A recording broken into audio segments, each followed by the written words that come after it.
বর্তমানে লক্ষ্মী ভাণ্ডারের টাকা কবে দেবে বা বার্ধক্য ভাতার টাকা কবে দেবে সেই নিয়ে আপনাদের মধ্যে অনেকেই চিন্তিত। ইতিমধ্যে অনেকেরই টাকা এসে গেছে, আবার অনেকের টাকা এখনো পর্যন্ত আসেনি। কিন্তু সেই টাকা কবে আসবে? টাকা না এলে আপনাদের নতুনভাবে কি আবারও ফর্ম ফিল আপ করতে হবে, নাকি সেই গতবারের ফর্মেই আপনাদের আবারও টাকা দেওয়ার নতুন করে ঘোষণা করা হচ্ছে? এই সমস্ত বিষয়বস্তু নিয়ে আপনাদের মধ্যে অনেকেই চিন্তিত আছেন। অনেকেই দুয়ারে সরকার ক্যাম্পে বারংবার আবেদন করেছেন, কিন্তু সেই বারংবার আবেদন করার পরও তাদের কোনো সুরাহা হয়নি।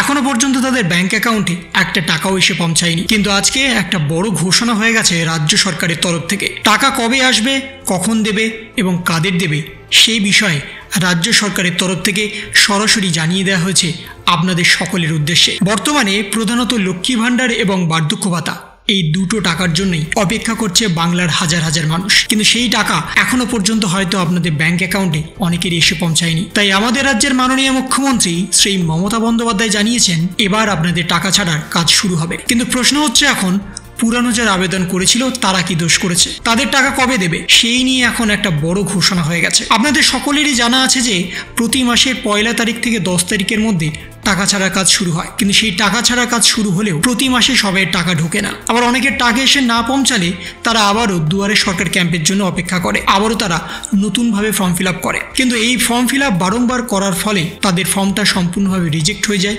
তাদের আইডিটা সম্পূর্ণভাবে বন্ধ করে দেওয়া হয়। তাই রাজ্য সরকারের তরফ থেকে ঘোষণা করে দেওয়া হয়েছে বারংবার ফর্ম ফিল আপ দয়া করে করবেন না।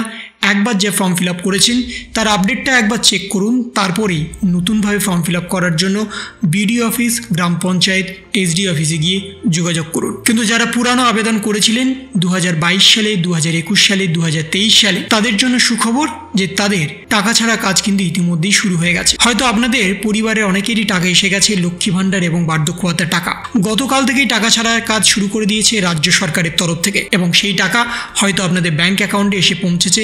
আপনারা হয়তো নিজেদের ফোনের স্ট্যাটাস চেক করেননি, তাই দয়া করে একবার নিজেদের ফোনের স্ট্যাটাসটা চেক করুন, তাহলে আপনারা জানতে পারবেন যে আপনাদের ফোনে 500 অথবা 1000 টাকা কিন্তু ইতিমধ্যেই চলে এসছে। যদি বার্ধক্য ভাতার জন্য আবেদন করে থাকেন তাহলে আপনারা 1000 টাকা করে পাচ্ছেন। যদি আপনারা লক্ষ্মী ভাণ্ডারের জন্য আবেদন করে থাকেন তাহলে আপনারা 500 অথবা 1000 টাকা করে পাচ্ছেন। কিন্তু তার সাথে আর একটা বড় সুখবর দিয়েছে রাজ্য সরকারের তরফ থেকে। বর্তমানে লক্ষ্মী ভাণ্ডার, বিধবা ভাতা, বার্ধক্য ভাতা সমস্ত প্রকল্পের জন্য রাজ্য সরকারের তরফ থেকে একটি নতুন ওয়েবসাইট চালু করা হচ্ছে। সেই ওয়েবসাইটের মারফত আপনারা এবার বাড়িতে বসেই নিজেদের অ্যাকাউন্ট স্ট্যাটাস চেক করতে পারবেন। কোন মাসে টাকা আসবে, কোন মাসে টাকা আসবে না, কোন মাসে কত তারিখে আপনাদের ব্যাংক অ্যাকাউন্টে টাকা দেওয়া হবে, কত টাকা দেওয়া হবে, সমস্ত ডিটেলস আপনারা আপনাদের আধার নাম্বার এবং আপনাদের মোবাইল নাম্বার পুট করেই কিন্তু জানতে পারবেন। নতুন এই ওয়েবসাইট চালু হবে আগামী মাস থেকে, তাই আর কয়েকটা দিন বাদেই আপনারা সরাসরি নিজেদের ফোন বা কম্পিউটারের মাধ্যমে সমস্ত ডিটেলসটাই দেখে নিতে পারবেন। এই ছিল একটা সুখবর আপনাদের সকলের জন্য। যদি আপনাদের ভিডিওটা ভালো লেগে থাকে তবে লাইক করুন, শেয়ার করুন এবং অবশ্যই সাবস্ক্রাইব করুন। তার পাশাপাশি আপনার মতামত কমেন্টের মাধ্যমে জানান। ভালো থাকুন, সুস্থ থাকুন, ধন্যবাদ।